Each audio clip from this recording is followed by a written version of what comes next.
Dobleng panalo ang Team Pilipinas nitong nakarang linggo. Pinakamatamis na tagumpay na nga ang pagbawi ni Manny Pacquiao sa WBO welterweight title kay Timothy Bradley.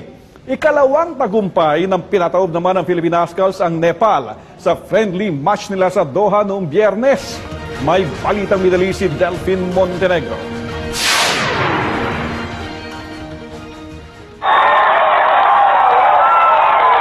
Dumagundong ang hiyawan sa paligid ng Al Arabi Football Stadium noong Biyernes sa friendly match ng Philippine Ascals at team ng Nepal.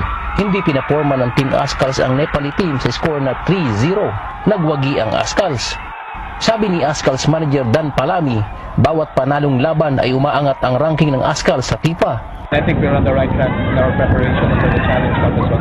The Challenge Cup will be in May, sa Maldives. Sunod na laban namin will be in Cebu on the 27th against Malaysia. Pagkatapos ng laban sa Nepal, pumunta sa Philippine Embassy ng Doha ang Ascals team upang suportahan ang rematch ni Pacquiao at Bradley. Umpisa pa lang ng laban, hiyawan na agad ang Team Ascals nang makita si Pacquiao sa screen. At nang i-announce ang nanalo via unanimous decision, natuwa ang Ascals. Galing. Yes, the best, man. Quality. You just outforced him. Too good. Congrats, Manny. Great job. Supporting you all the way. Very proud of Manny Pacquiao, and yeah, it's great. A great win and really enjoyable fight. Nakapulot naman ng mga teknik kay Pacquiao si Coach Dooley na pwede niyang i-apply sa Team Ascals. He's always going forward, he's always attacking and has a lot of confidence to do the right thing at the right moment. So that's something that we can actually show the players too.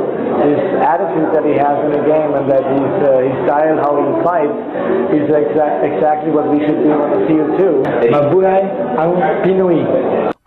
Proud si Ambassador Crescente Relacion dahil sa double victory na nakamit ng Pilipinas. I would like to congratulate first of all, the Philippine Ascals team for their victory against the very strong Nepal national team.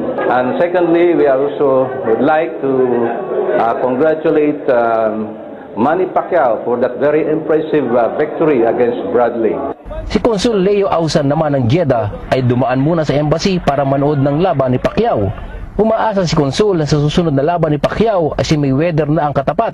This is a very sweet victory, well-deserved, long overdue, and I think we as a people and as a country can be very, very proud of it. We still can expect more from Manny in the coming matches. I hope Mayweather will now finally come out of his shell and decide to meet Manny so he too can be added to those whom he had beaten.